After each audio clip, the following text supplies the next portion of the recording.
Rais wetu, Mheshimiwa Naibu wa Rais, kanisa letu takatifu, familia ya ndugu yetu Kiptum, ndugu zangu wakimbiaji na kila mtu ambaye amekuja hapa leo kusindikisha huyu kijana wetu Kiptum.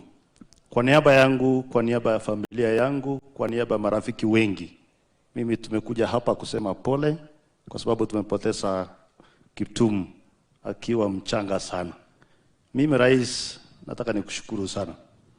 Hawa wakimbiaji walikuwa nakimbia na hakuna mtu alikuwa anatambua. Lakini siku hizi at least wakikimbia wanatambulika. Wanakuja kwa State House, unawakaribisha na inaonekana ni heshima na pia inaonekana kwa dunia mzima tunawaheshimu. Lakini rais, nataka ufanye tu kazi moja peke yake.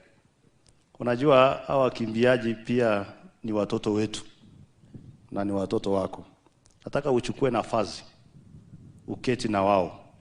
Kuna mambo mengi utawaongelesha, utawaguide ili tusiwe na hasara. Maana unajua rais, hata mimi nilipata pesa nikiwa mdogo. Na mimi najua hasara ya pesa tukiwa wadogo. So chukua nafasi, uketi na wao ili mambo mengi itatengenezwa. Asante sana, Mwenyezi Mungu awabariki.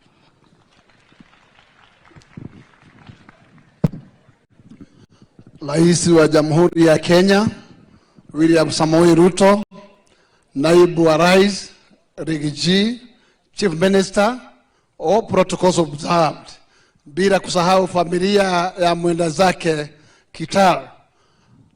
Hamjambo, mimi naitwa Gakuya na Gakuya ni mbunge kutoka Nairobi.